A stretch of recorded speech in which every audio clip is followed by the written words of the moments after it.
After weeks of fighting for his political career, insisting he wasn't going anywhere following a disastrous debate performance, US President Joe Biden finally announced his unprecedented exit from the presidential race. It came in a letter posted on social media in which Biden said that serving as the president has been the greatest honor of his life.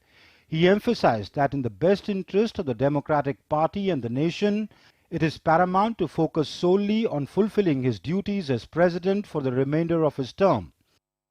The pressure on President Biden to pull out started building up from within his own party after the presidential debate on June 27th.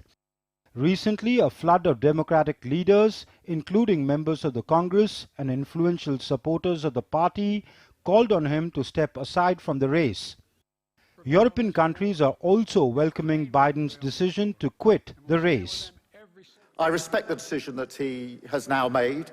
Not an easy decision, but a decision that I know that he will have arrived at, taking into account the best interests of the American people. I know that President Biden has decided to step down. I wish the best for the Democratic appointee, the one who will take his place. President Biden endorsed Vice President Kamala Harris as the presidential nominee for the Democratic Party and thanked her for being an extraordinary team member. Biden called on Democrats to come together and beat Republican presidential candidate Donald Trump.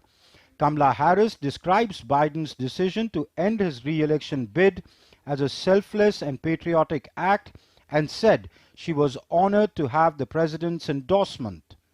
Harris will be the first black woman to be a major party candidate for the president if chosen by her party at the Democratic National Convention, which begins on August 19th.